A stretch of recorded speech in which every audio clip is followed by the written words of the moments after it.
I've been here 5.5 years, and this is called the Budget Committee. I'd like to point out that we have not done a budget in 2.5 decades that we've adhered to. That's the last time we actually balanced a budget. You'd have to go into the late 1990s.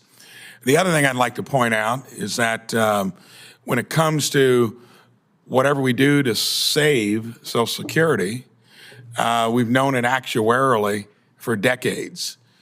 And my bet is that with the decade that we've got yet to actually do something about it, I'm not sure where I'd go on the over and under in terms of being done in time.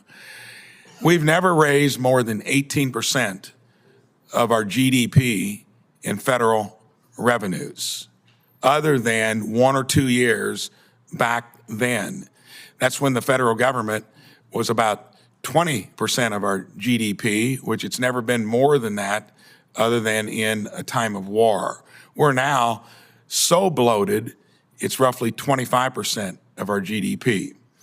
What that means in the real world, you can't get by with it anywhere else. You'd go to a line of credit. This is the only place where it gets renewed regardless of your results. And in the 5.5 years, that's gone from borrowing $1 trillion once a year to now every 6 months.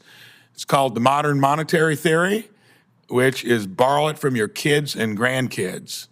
That is a bad business plan.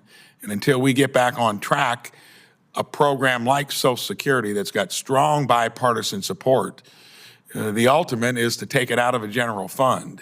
I wonder what the heck that's going to look like in 10 years. And I wonder if it'll be available. I want to focus on an inequity within the system. It's called the WEP GPO penalty.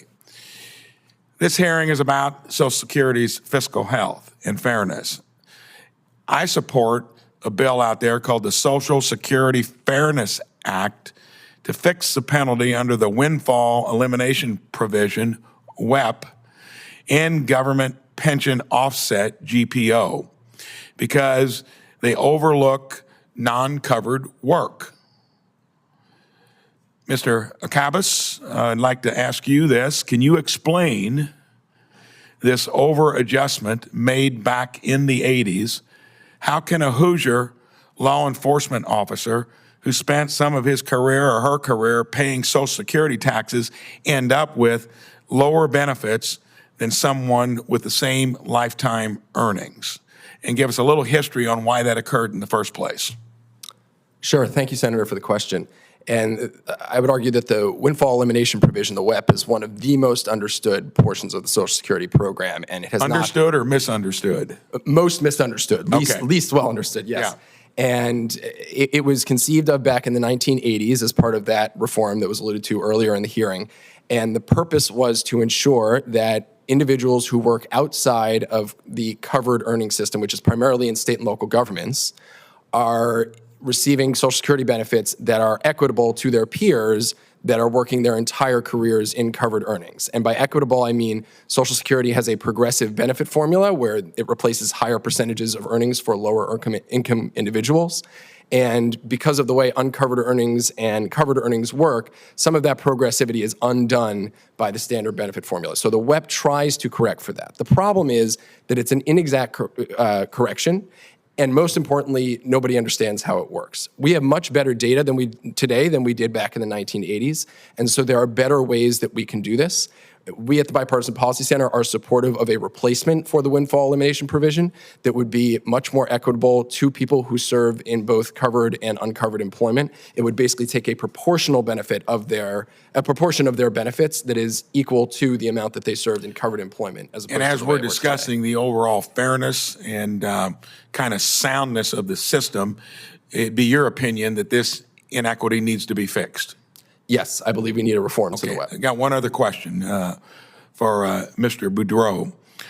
Regardless of what the solution is that we come up with for WEP GPO, we can recognize that it is a crude formula that doesn't really work, kind of misconstructed when it was put in place. Can you explain what do you hear from workers, regardless of the arena, about the fairness of this crude formula. And is it time to fix this now that we're looking at the overall health of the system primarily? What about this? Thank you for your question, Senator. Clearly, this is an unfairness. I can tell you from a number of my conversations with members of a national task force to repeal the WEP GPO, of which I was a founding member in May of 2020. We've been working on legislation to repeal both in the last Congress and in the current Congress session. And I'm going to give you one example of how crudely unfair this is. We have members of the task force, one in particular who happens to be a retiree living in Connecticut, whose husband passed away, and his Social Security, because she receives a state public pension, disappeared. Unlike a woman who was a homemaker and raised a family and was married to a husband who was the primary breadwinner and who received his Social Security benefits after he passed away after never contributing to the system. This individual, because she worked in non-covered employment as a school teacher, lost her husband's Social Security after he passed as a partial income that sustained their life together. She has a colleague who is 75 years old who's still teaching because her husband predeceased her, and she can't afford to retire on her teacher's pension because much of her earlier adulthood was spent raising a family. And so her teacher's pension, should she retire now at the age of 75, would not sustain her because she would lose her husband's Social Security. As long as she continues to work, she will receive it. So she is basically a slave to her job as a result of the government pension offset. Well, thank you. That is a sad story, and I'm a Republican co-sponsor of this bill. Anyone watching this out there, get a hold of your representative or your senator to get on it, because this is part of a broken system. It's an inequity that needs to be fixed. Thank you, Mr. Chairman.